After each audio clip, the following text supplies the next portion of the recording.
श्री स्वामी समर्थ. नवरात्रीच्या आदल्या दिवशी लागणार वर्षातील दुसरे सूर्यग्रहण सूतक काळ तुमच्या राशीवर काय होईल परिणाम. वैदिक ज्योतिषशास्त्रानुसार सूर्य आणि चंद्रग्रहण ठराविक काळानंतर घडतात, ज्याचा मानवी जीवनावर परिणाम होतो.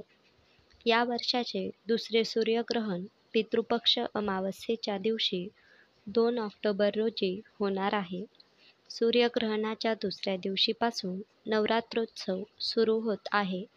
श्राद्ध, तर्पण किंवा पिंडदान हे सूर्यग्रहणाच्या मुख्य कालानंतरच करावे असे मानले जाते. चला जाणून घेऊया ग्रहणाचा काळ आणि त्याचा राशींवर होणारा परिणाम. या दिवशी वर्षातील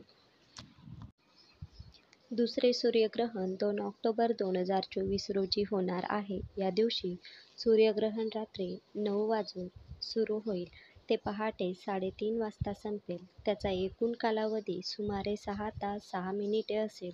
हे सूर्यग्रहण अश्विन महिन्यात किंवा अमावस्या तिथीला होईल.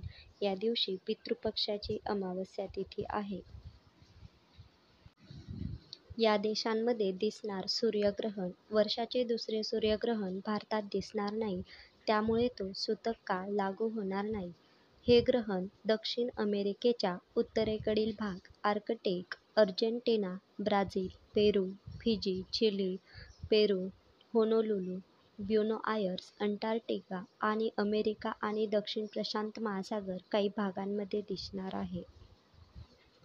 तुमच्या राशींवर सूर्यग्रहणाचा काय होईल प्रभाव. वैदिक ज्योतिषशास्त्रानुसार सूर्यग्रहण वृषभ, मिथुन, कर्क, सिंह, कन्या, वृश्चिक आणि मीन राशीच्या लोकांसाठी शुभ ठरू शकते.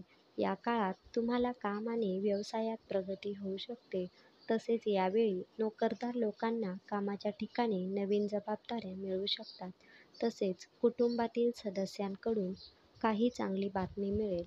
तुम्ही व्यवसायात खूप पूर्वी केलेल्या गुंतवणुकीचे तुम्हाला अचानक लाभ मिळू शकतात.